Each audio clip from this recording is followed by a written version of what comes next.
to our group was in 2007, 10 years ago. So she's probably been here more often than some of you guys. You're probably sick of me. No. That's why we want you to come, so we won't be sick. That's right. But love to have her back every year to talk about any updates and how diet can affect preventing cancer, or once you get cancer, how it can help you, how it can help your general health. And so welcome again. And this lady has a real passion. We know that from just knowing her and what she talks about, a real passion for helping us stay healthy. And she also has a real passion for red wine and dark chocolate. So I know she'll wake you up. So, you want to use this? That's a healthy combination there.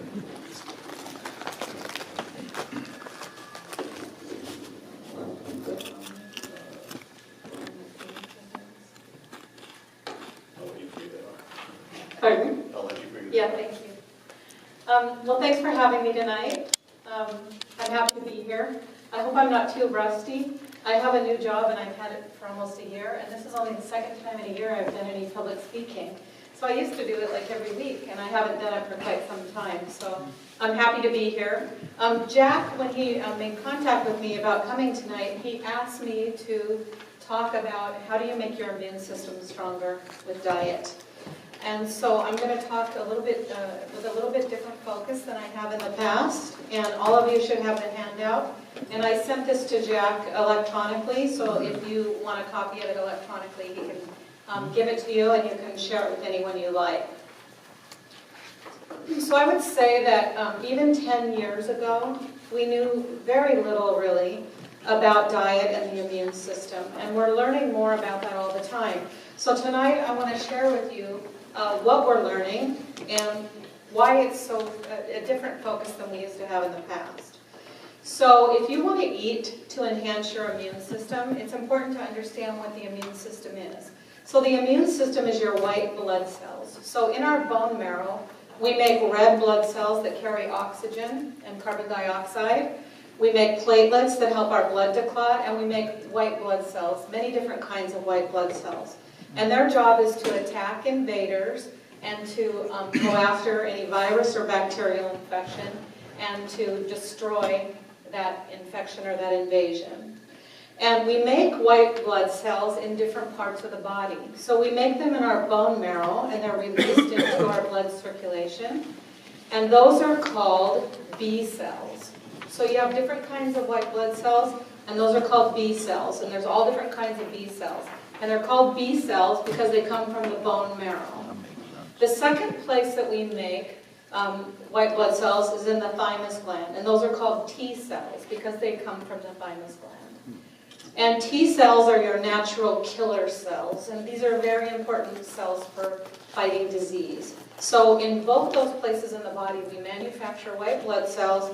They get released into circulation. And if they're healthy white blood cells, they can fight any invasion.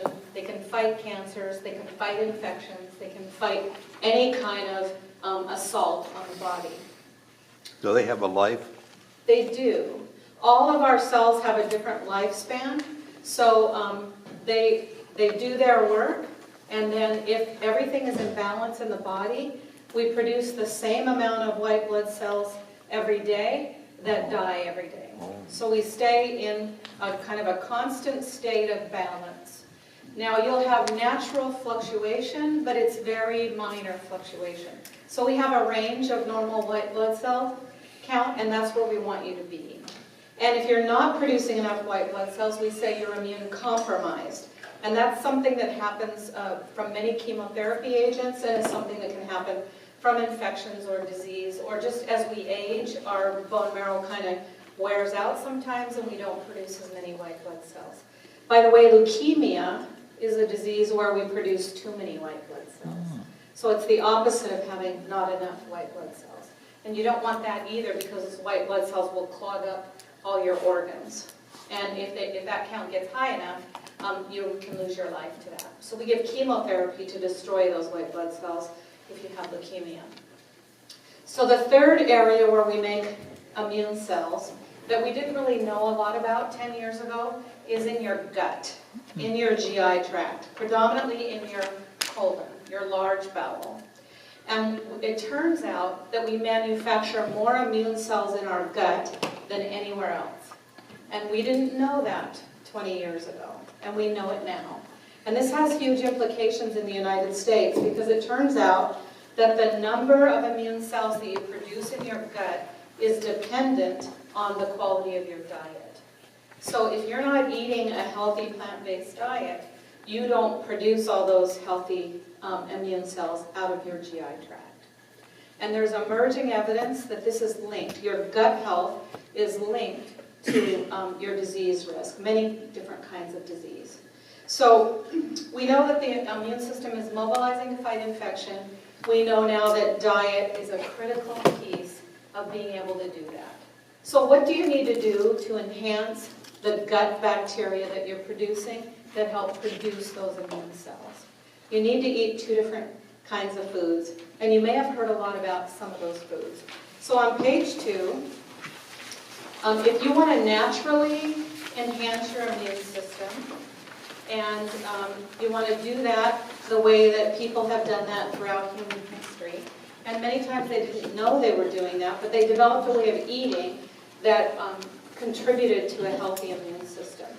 And we'll talk a little bit, but there's a book called The Blue Zones, and the blue zones around the earth are areas where people naturally have lived a very long lifespan and lived a very healthy life. And it turns out that all of them are cultures where they've eaten a lot of the foods that enhance the gut immunity. So we want you to eat prebiotic foods and probiotic foods. So most of us have heard about probiotics, haven't we? Are most people into eating yogurt because it's full of probiotic bacteria? Well, that's great, but I'm going to share with you how it's actually not helping us as much as we need it to. And there's a reason for that.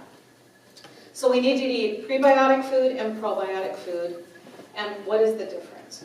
So a prebiotic food is the non-digestible part of a food that causes gut fermentation. So in your gut, you have kind of a percolating system going on. If you eat a lot of high fiber foods, what happens to you? Do you produce a lot of gas? If you eat a lot of high fiber foods, don't you get gassy? So one of the reasons you're getting gassy is those foods are fermenting in your GI tract, and we want that to be going on. It's really, really important. And I know what I say is, if you are eating this way, it's important for everyone in the house to be eating this way. Produce gas together. A family that produces gas together stays together. My theory is, too, that in your house, if you eat a lot of garlic and onions, then everybody in the house needs to be doing that. Otherwise, you really notice it. My husband and I eat a lot of garlic, and I don't ever notice that on him because I probably smell exactly the same way. So we want you to eat more healthy fats too, especially in comparison to the unhealthy fats. And we'll talk tonight about the fats that are healthiest and contribute to the ability to produce the maximum number of immune cells in your body. And lastly, you need good quality sleep and lots of exercise. It turns out that good sleep is totally tied to the functionality of your immune system, and having exercise in your life on a regular basis also helps boost the immune function. So all these things are important. We hear about sleep, we hear about eating healthy, we hear about exercise all the time. But the truth is those things really make a difference. I haven't seen the data in prostate cancer per se, but what we know in breast cancer, and I often refer to research about breast cancer because it turns out that a lot of times when the same research is done with prostate cancer, we find the same finding. In breast cancer, exercise reduces the risk of recurrence by 60%. What? In breast cancer, exercise reduces the risk of recurrence by 60%. That's huge. There is no drug, there is no treatment we have that reduces recurrence like that. And probably the same is true for prostate cancer. So exercise is an important part of a prescription for staying well and reducing the chance that the cancer will return. I'm not saying it's a guarantee, but we know when we look at populations, if you're physically active, you're reducing the risk of all kinds of disease, recurring and new disease. By the way, the same things that protect you from cancer also protect you from heart disease, diabetes, and Alzheimer's disease. I've seen reference now to Alzheimer's being called diabetes of the brain. We laugh, but we've had such huge changes in our diet, and it's affecting our brains as well and increasing the risk of dementia in the United States. These are all what we call diseases of affluence or diseases of lifestyle.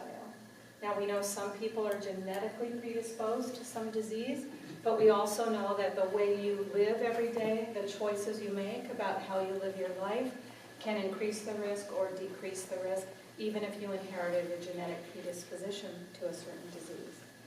So when we look at prebiotics, these are foods that contribute, if you think about your gut bacteria as a garden, prebiotics are the foods that act like the soil in a healthy garden. So the more prebiotic foods you eat, the healthier the soil in the gut that helps you to produce healthy immune cells. So they come before, that's why they're called prebiotics, they come before the production of those healthy immune cells. So you want to provide the right soil for the garden. And these foods cause that gut fermentation, that gurgling and bubbling and the gas. And if you're not eating a high fiber diet, when you begin to eat this way, you have even more gas production. But after a time, if you're eating a lot of fiber, that fermentation, those impacts or those symptoms start to calm down. So what are these prebiotic foods? Well, you're going to be surprised because some of these foods are foods that historically dietitians have told people to stay away from. So if you look at your picture, one of the most important ways to get prebiotics in the diet is having vinegar in the diet on a regular basis.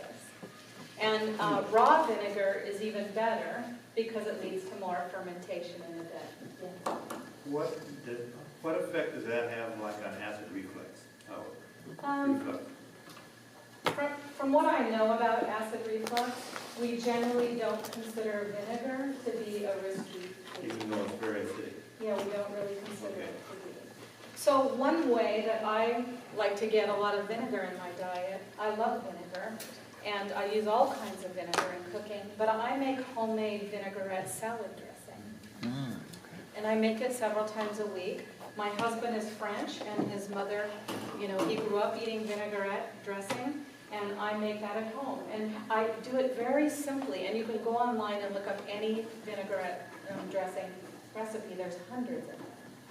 And what I do is I just take a little bowl, and I put some Dijon mustard in it, and I put vinegar. I use red wine vinegar or balsamic vinegar. You can use any kind of vinegar you want. And I whisk those together, and then I add some fresh garlic, and you'll find out in a minute about garlic's role in all of this.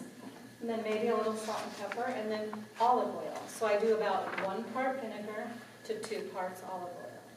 And we put that on our salad, of course. We put that on vegetables, roasted vegetables. I like to roast a big pan of colorful vegetables, and then we drizzle vinaigrette on those to eat them, and we eat them cold out of the refrigerator with vinaigrette on them. In France, they make their potato salad with vinaigrette, so they don't use mayonnaise based dressing for potato salad. They chill their potatoes, and then they toss them with green onions and vinaigrette, and it's very good and it's very refreshing. And the last thing we do with vinaigrette is we dip artichokes in vinaigrette instead of butter or mayonnaise. So there are lots of ways to get vinegar in your diet. Now, for years, I don't know if you're familiar with Bragg's raw vinegar, but they have touted drinking vinegar every day, and even having a couple tablespoons in a glass of water every morning. And I tried to drink it straight, do this, but I found the straight is a little too harsh, so you need to add some water to it. But think about how you can get vinegar in your diet on a regular basis.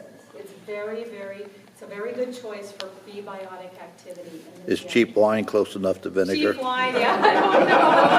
I don't think so. That's a pretty good question.